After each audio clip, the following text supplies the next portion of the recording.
call me. It's important.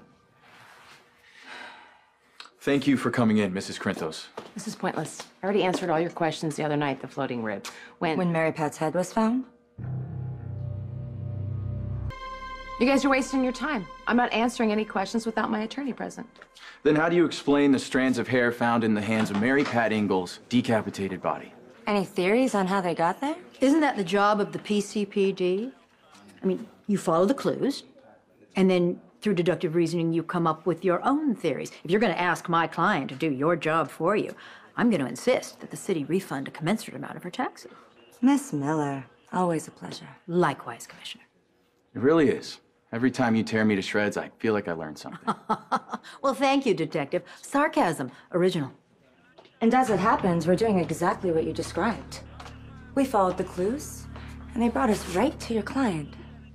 We have a witness that can attest to threats being exchanged between the victim and Mrs. Corinthos.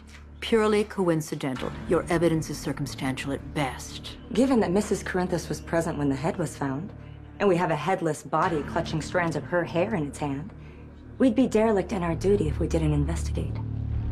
Speaking of... My client cooperated with you fully when you initially questioned her, so unless you're charging We her... don't think Carly did this. No, not for a second. Then what, pray tell, are we all doing here? Bear with me. The killer appears to know what they're doing. They surgically separated Mary Pat Ingalls' head from her body. Placed the head and body in public places so it would be found. Presumably planted Carly's hair in the victim's hand. Implicating that you could have been simple expedients, given your history with the victim. Alternatively, Nurse Ingalls caused you grievous harm. Harm your husband would be in the position to redress. Oh, I see. So this is a gambit to get at Sonny. While neither Sonny nor Carly possess the medical skill to commit such a crime, Sonny certainly has the resources to retain someone to do it for him. That does not sound like Sonny. Sonny is usually accused of making people disappear, rather than making their bodies appear in public in the most gruesome way conceivable. I have a question for you. Since the rest of the body was found at Ava's gallery, why isn't Ava a person of interest? You? What motive would Ava have to kill Mary Pat? Ava would do anything to tear Avery away from us. Cutting off someone's head and planting my hair on the body, I wouldn't put it past her. Would you put it past her? No. No. That's a bit of a stretch.